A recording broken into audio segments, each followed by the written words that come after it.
Welcome to Node.js interview question answers. This is part E. First question is what is middleware in Express.js and how do you create a custom middleware? So middleware एक function होता है जो request और response के बीच में काम करता है.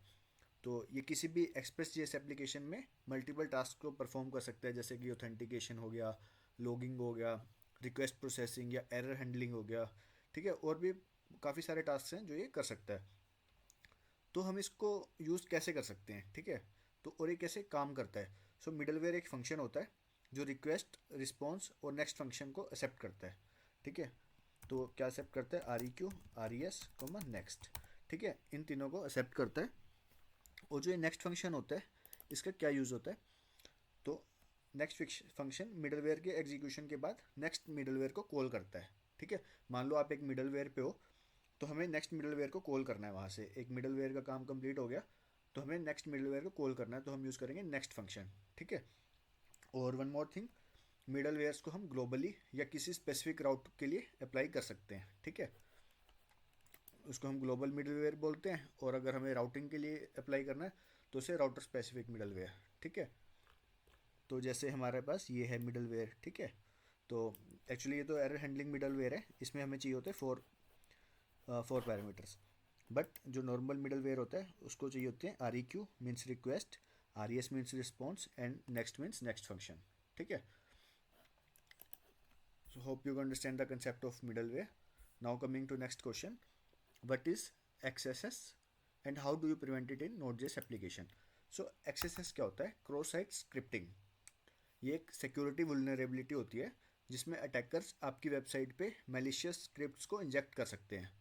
ठीक है, तो ये जो स्क्रिप्ट्स होती हैं यूज़र्स के ब्राउज़र में एग्जीक्यूट होती हैं और ये कुकीज़ को भी चुरा लेती हैं, सेशन को हाईजैक कर सकती हैं, या कोई फिशिंग अटैक कर सकती हैं. ठीक है, तो इनको हम प्रिवेंट कैसे कर सकते हैं? तो first thing is H T M L encoding. H T M L encoding means कि जो स्पेशल करेक्टर्स होते हैं, स्पेशल करेक्टर्स को एस्केप करना ताकि उनका एग्जीक्यूशन ना हो. ठीक है, जब भी हम कोई मान लो यूज़र इनपुट बनाया तो हम क्या करेंगे, स्पेशल करेक्टर्स को प्रिवेंट कर देंगे कि उसमें स्पेशल करेक्टर्स ना हों. मान लो कोई नेम है तो नेम फील्ड में हमें ज़रूरत नहीं है स्पेशल करेक्टर्स की, तो हम उसको इस पर वैलिडेशन लगा देंगे कि कोई भी स्पेशल करेक्टर ना हो, या अगर हो तो उनको एस्केप हो जाए. ठीक है, second thing is sanitisation libraries.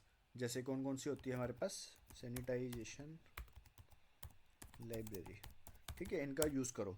जैसे कि हमारे पास डोम प्यूरीफाई हो गया, ये एक सैनिटाइजेशन लाइब्रेरी है. ठीक है, sanitize H T M L भी एक है हमारे पास, तो ये भी हम यूज़ कर सकते हैं. और क्या क्या है? थर्ड थिंग इज़ हम यूज़ कर सकते हैं C S P. C S P क्या होता है? Content security policy. Content security policy, तो इसमें क्या होता है, सिर्फ अलाउड सोर्सेज जो होते हैं ना उनसे ही स्क्रिप्ट एग्जीक्यूट हो सकती हैं. ठीक है, और जो जो सोर्सेज अलाउड नहीं है तो वहाँ से स्क्रिप्ट एग्जीक्यूट नहीं होगी. ओके, और फोर्थ थिंग इज़ हम क्या कर सकते हैं, हेलमेट का यूज़ कर सकते हैं, हेलमेट मिडलवेयर का. ठीक है, इससे क्या होता है कि जो हेडर्स होते हैं वो सिक्योर बन जाते हैं. Now coming to next question, how do you implement logging in Node.js? So logging का यूज़ किस लिए होता है? एरर्स, एप्लीकेशन फ्लो और डिबगिंग के लिए यूज़ होता है. ठीक है, एंड Node.js में लॉगिंग के लिए हम क्या क्या यूज़ कर सकते हैं? जैसे कंसोल डॉट लॉग हो गया. ठीक है, और क्या यूज़ कर सकते हैं? विंस्टन. और क्या यूज़ कर सकते हैं? मॉर्गन. तो विंस्टन और मॉर्गन क्या है? ये टूल्स हैं, इनको हमें सबसे पहले इंस्टॉल करना होता है. ठीक है, सबसे पहले इनको इंस्टॉल करेंगे फिर इनको रिक्वायर करेंगे. ठीक है, तो ये होता है मॉर्गन लाइब्रेरी हो गया, विंस्टन लाइब्रेरी हो गया. ठीक है, ये होती है हमारी एडवांस लॉगिंग के लिए. और जो कंसोल लॉग हो गया ये हमारा बेसिक लॉगिंग होगी. ठीक है, सो ये था हमारा एग्जांपल्स. सो विंस्टन और मॉर्गन में क्या रहता है डिफरेंस? सो अगर हम चाहते हैं कि हमारी कोई रिक्वेस्ट आई है तो ऑटोमेटिकली लॉग्स क्रिएट हो जाएं. ठीक है, तो उस केस में हम क्या यूज़ करेंगे? Winston log, Morgan logs. ठीक है, so now coming to next question, what is crypto module in Node JS. So crypto module Node JS में बिल्ट इन होता है, ठीक है।